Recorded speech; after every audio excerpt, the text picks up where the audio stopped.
Merci, et Xavier Paluskiewicz. Merci Madame la Présidente, Monsieur le Président.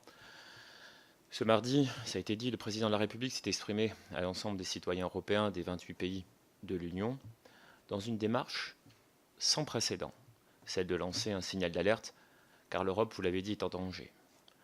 Ne nous privons pas de dire que cette Europe n'est pas parfaite, mais dresser un constat lucide des insuffisances de l'Union européenne, c'est déjà commencer par les régler.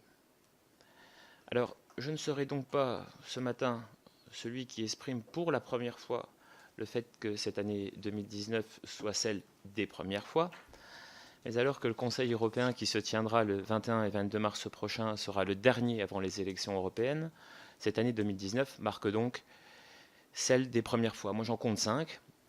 Première fois qu'un pays sort de l'Union européenne, première fois, et vous l'avez dit, qu'une campagne électorale parle enfin d'Europe et pas de politique nationale, la première fois que le Parlement européen changera de panorama politique, et ce ne sera plus une alternance de partis.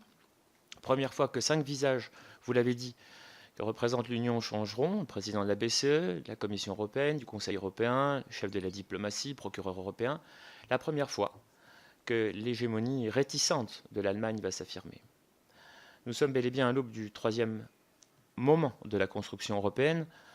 Dois-je rappeler que la première grande étape fut la création de la communauté européenne dans les années 50, la seconde celle de la réunification du continent et de la monnaie unique, couplée au marché unique dans les années 80. Nous voici donc au troisième acte de l'histoire européenne. Ce faisant, Monsieur l'État, le besoin de respiration démocratique est devenu vital, qu'un moteur à la primauté de la politique est jugé incontournable.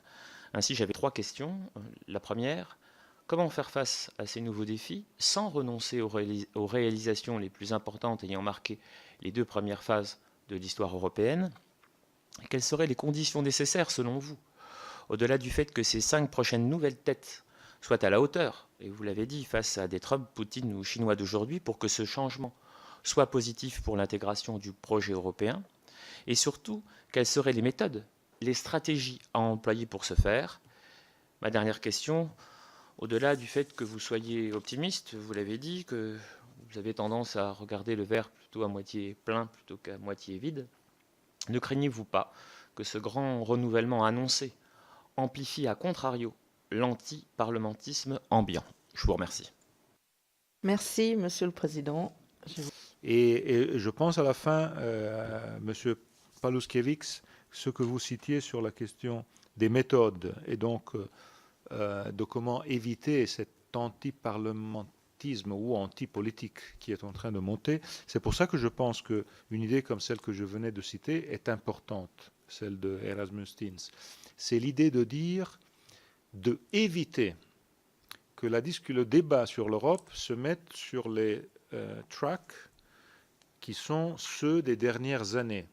L'Europe profite à vous, les cosmopolites globalisés, et non pas à nous tous.